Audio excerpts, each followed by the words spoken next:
So moving on to another topic on mobile automation with Appium, we are going to discuss how we can take screenshots in your mobile devices using Appium. So for this, let's create a new class. This time around, we'll write a test for Android. So I'm going to create a new class here, and we are going to call this take screenshot. Okay, and just let's use this particular test which we have written for the first test on Android. So we'll use the same kind of code here. So let's copy and paste this, and we'll make some changes here. Okay, so here in the test section, now instead of actually doing a click, what I'm going to do is I'm going to write assert so that we can check whether a particular method is present or not, right? So we are going to say assert true here. So here, let's create an element which is of type web element, okay? And we are going to use this particular method which we have written to find this particular element. So we will use the same one. And here, what we will do is we will check whether this particular element is present on the page or not. Okay, for this, I am going to use a Boolean value called isDisplayed, and then I'm going to use the element.isDisplayed method, right? Now, if this particular Boolean value is true, then it doesn't need to do anything. But if this Boolean value is false, which means the element is not displayed, right? At that point of time, I want to take a screenshot of my device or my app on the device and see what are the controls which are present at that point of time, why my particular test is failing. So what I can do is I can use a if condition here, and I can use not as displayed, which means is displayed is false, right? And then if in that case, what I will do is I will call a method which can capture the screenshot, right? So we are going to call this method capture screenshot. So currently I haven't defined this already, but I'm going to call this here. We are going to remove this particular line, and we are going to create a method from this, right? So let's look at more actions. And here you can see it is giving me a context action to create a method inside this particular class. Okay, so it will be a private method which will be used inside this particular test, right? So here we'll be writing the code to capture screenshot of our device. So here we are going to use some of the WebDriver methods which are used to capture a screenshot on a particular device. It could be a browser, it could be a mobile device also, right? So this is pretty similar to what we do in Selenium. So we need to first create this particular file, which is the actual screenshot, okay? And then it will use a method which is get screenshot as. Okay, so this is the method which will capture the screenshot on the device, and then we will store it as the output type as file. Okay, and obviously we will import this particular class. And once we capture the screenshot, then we will put it in a location where we want to save the screenshot. Okay, so here again we will create a new file. So this is the file Java class, and here we will put a location. So right now I don't have any particular location. I'll put it in somewhere in my project, right? So what I have done, so I have created a folder under resources, which is called screenshots. So I'm going to copy this particular path. So let's copy the path from the content root, okay? And we will put it here. So it will store it in this particular folder. And then we also need to give it a name, right? So what we will do is we'll put a screenshot, and then we will also append something into that particular name so that every time it doesn't have the same name. Otherwise, it will keep on overwriting the name or file in your folder, right? So here you can put any kind of dynamic string which can be appended into the particular file so that your file has a new name. The most common convention which is used is the date or time, right? So if you have a particular date time stamp on your file, then it will always be a new file name. Okay, so we are going to do the same here. For that, we will use the date class. So again, a Java class. So we'll use the date here, and we will generate a new date. Okay, so this will generate a new date. This is using the java.util.date class. And then once we do that, we will put it in here, and then we will also append it with the file extension. Okay, so we will store it in the .png. You can also do it in .jpg and other formats of your image types. Okay, so this is the name which it will create. It will store it in this particular folder.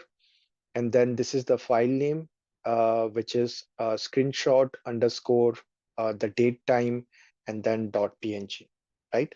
So this is the actual file which it will save, and this is the screenshot. Now, we also need to use file utils method, and this will use to copy the file from the original location to our desired location and also the file name. Okay, so we'll say screen file here and then comma the saved file.